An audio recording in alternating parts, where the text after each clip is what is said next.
Phantomaniacs, welcome to the newest unboxing here on the Needless Things YouTube channel. Today we are looking at Cobra Commander in his Arctic gear.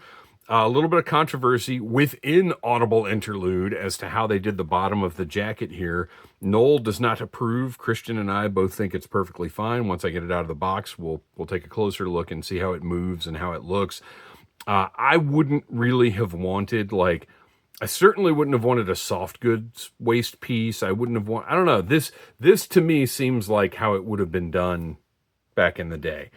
But, you know, it can be debated for sure. Card art, it's acceptable.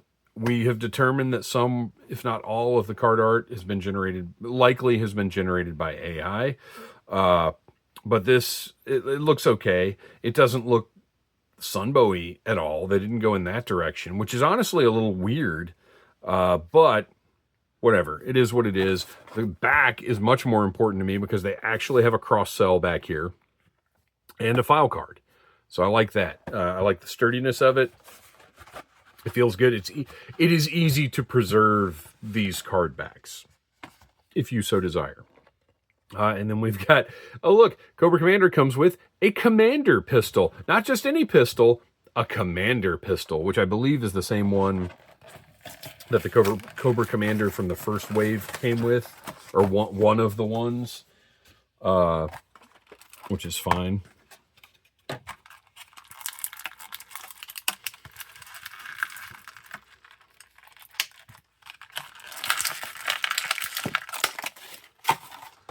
So let me know in the comments, are you with me and Christian that the way that they did this parka is completely fine?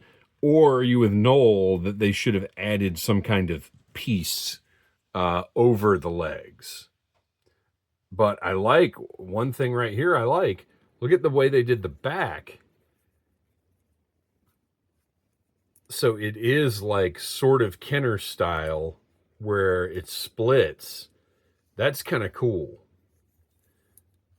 And I'm curious to see, okay, he can sit, which is wild because those pockets right there, look at that. He's got pockets and it is all sculpted. They didn't just reuse the crotch piece from another one. I like this. I like the way they did it. I think it works. He can sit down. His blue is a nice blue. I should probably compare him to the original, just to see if those blues match. Just out of curiosity, not that they necessarily need to. You know, I say they don't need to, but I would imagine Super 7 is using whatever, like the key art they're using probably has Pantone or whatever color guide. Look, his mask is a little shinier than Wave 1's. I don't know if you can really tell,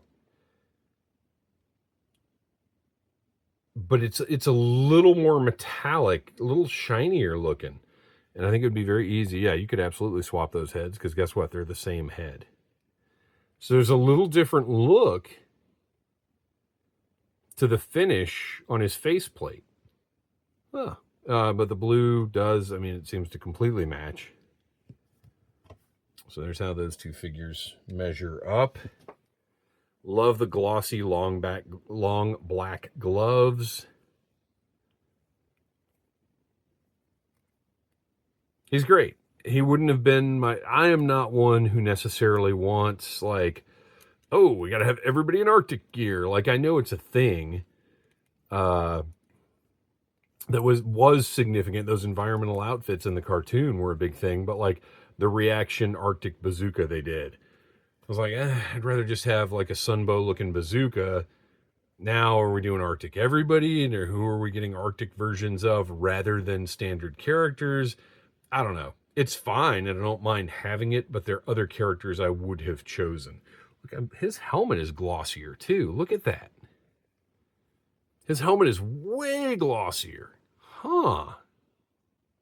I might do that head swap just to have this better head on this Commander body. because I do prefer this head over the original one. Interesting. Oh, look, you can see the sculpted detail of the fur at the top of his boots. He's got the soles sculpted on. I mean, it's a great figure. It's very well executed. It is indeed the same Commander pistol. I'm going to put that in his hand.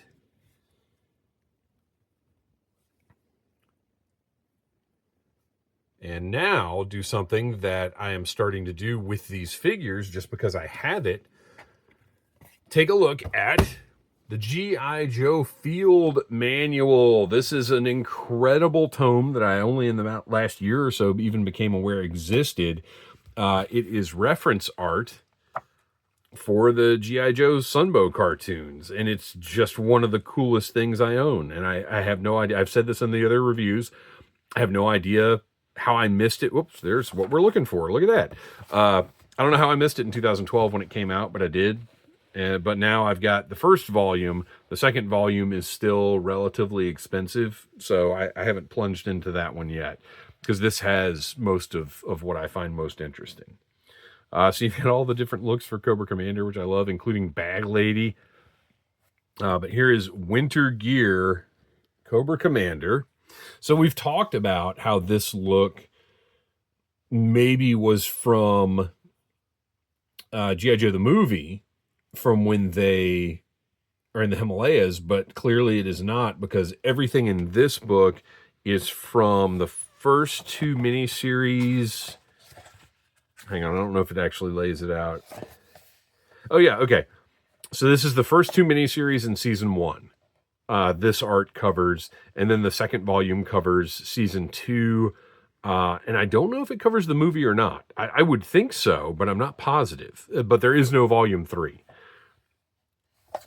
So this is then from, I would guess, Revenge of Cobra. I'm trying to think when what happened, and sometimes that stuff's not right on top of my head. But anyway, there you go. You can see they had to fake those pockets just a little bit, move them down, because there was no way to place them where they are in this art. I'm fine with that. He's got his belt. Got the little zipper up here at the top. So there's your comparison. I think they did a fantastic job. Oh, sorry. I should have done a zoom in.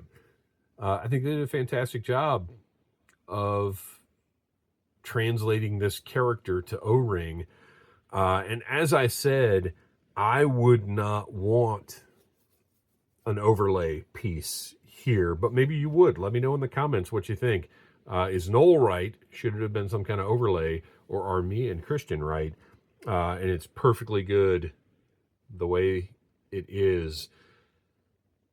And I like this. So, you know, I said this would not be one of my choices, and it still really wouldn't.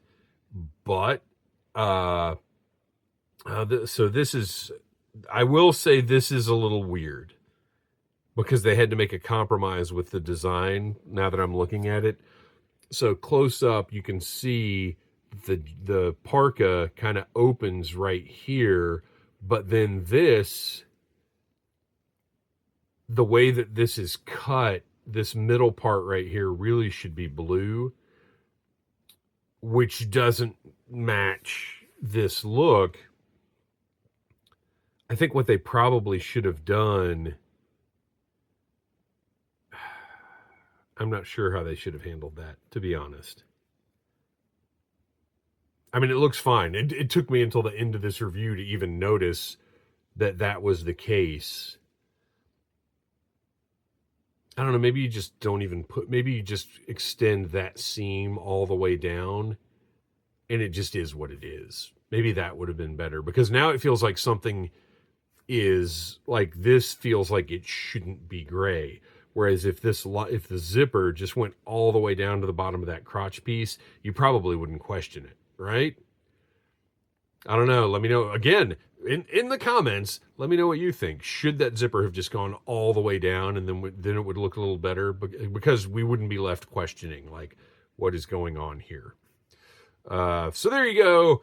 Arctic Cobra Commander, regardless of anything else, still an awesome looking figure. I'm happy to have him on the shelf. And this, look, this is just nitpicky. If we sat down with the original vintage Joes, there are plenty of little nitpicky things you could, and I'm not denigrating those figures at all, but they're toys. toys designed by toy designers who were just figuring out the neatest way to make this stuff happen. So it's an observation, not a complaint. So thanks for watching. Please like, subscribe, share, tell your friends about Needless Things. And until next time, buy what you like. Smash that like button if you like Needless Things.